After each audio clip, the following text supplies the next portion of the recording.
Lars and the Real Girl is a film about unconditional love.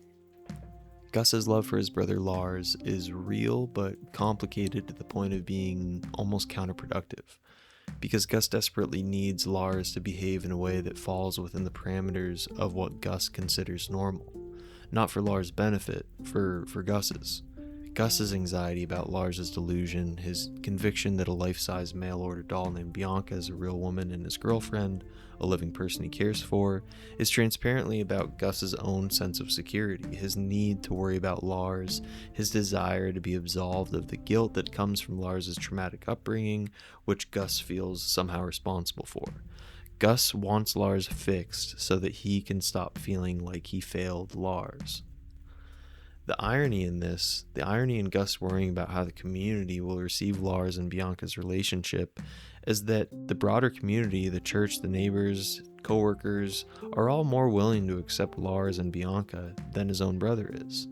These are exactly the people Gus is most worried about, the ones whose judgment he has been preemptively managing on Lars' behalf, and they just don't judge. They set a place for Bianca at the table, they include her in conversations, they give her a volunteer job, they extend Lars through his delusion the full dignity of a community that loves one of its own, regardless of the form that love takes, because they understand, maybe instinctively, maybe out of deep human decency, that Lars is working through something, and the most helpful thing they can do is not stand in the way of that. The contrast between Gus and his wife Karen is where the film is most precise. Karen supports Lars because she cares about him, full stop. She does not have a motive in the outcome. She does not need Lars to get better in any particular way or any particular timeline. She doesn't view whatever he's going through as something of a condition that he needs to get better from. She just wants what is best for him, even if, especially if, she doesn't fully understand what that is. Gus wants what is best for Gus, filtered through what he believes is best for Lars, which are not the same thing, and the film is very clear about that distinction without ever making Gus a villain for it. He loves his brother, he just loves him on his own terms and doesn't understand that about himself. What the film ultimately argues is that you don't need to understand someone completely or know everything about them or have access to the full explanation of why they are the way they are in order to respect their dignity. The community of Lars's town does not know why he is doing this. They don't demand to know.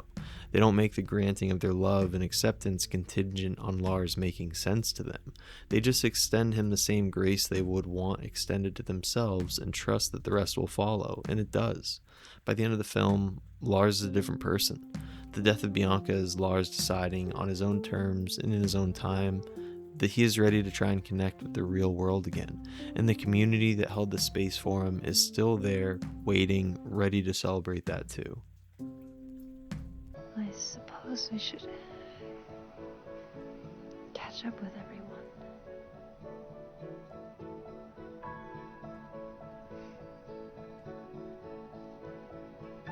Do you want to take a walk?